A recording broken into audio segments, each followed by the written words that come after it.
The Bhagavad Gita, an introduction.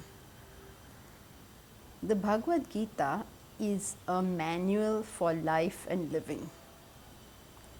The best intellects of humanity, the noblest of souls that have come here, have found in it something for their education, for their edification, for their inspiration. Whether it was the Indian greats like Mahatma Gandhi or Vivekananda, or Westerners like Emerson, Max Muller, across the globe for centuries on end, people have found this book something to treasure. And because they have found it something to treasure, they have saved it and protected us for us, this generation today. Everybody has found something to learn in it. And even today, many people have it in their heads, at some point I must study this great book which is traditional to the Indian heritage, a book that was there long before the word Hindu was there. At that time they called themselves the Aryaputras, the noble race. And their nobility came from these wonderful ideas that were there in our scriptures.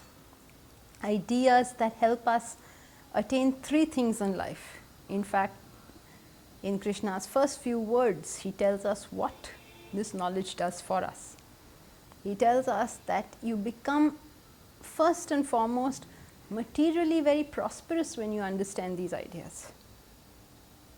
And this is historically true of India. Right up to the last century, we were the richest nation in the world. People came all over the globe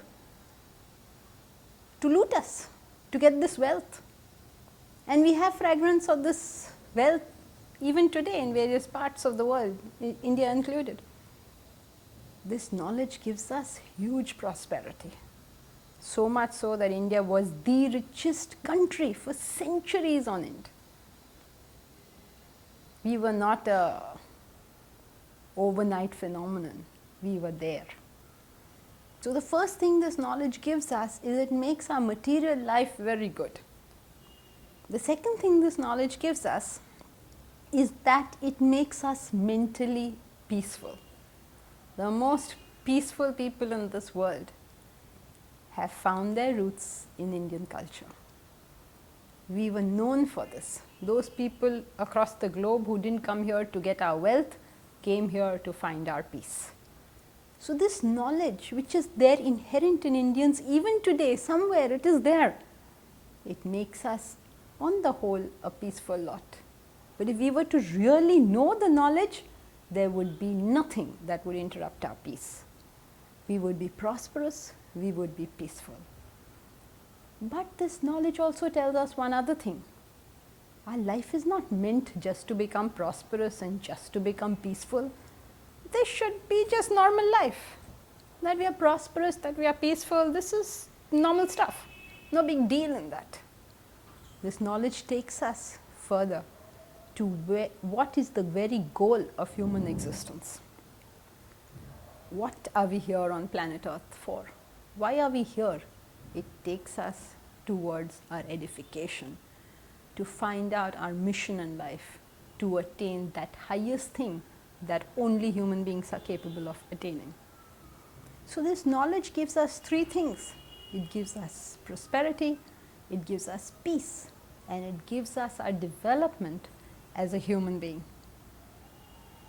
To be living life without this knowledge is a pathetic waste. We can make so much more out of our lives. We can do so much more for our own betterment and for the betterment of everybody around us. And we must have this knowledge right now. There's an urgency to it. Because the better my understanding of life itself, the better will be the quality of my existence. So I have to learn this now. When do I have to learn it? Today is the day. Today is the day to take it up seriously and say, the rest of my life is going to really be great if I only knew these few laws that I have to study. And the Bhagavad Gita is the key to the treasure of this great knowledge of life and living.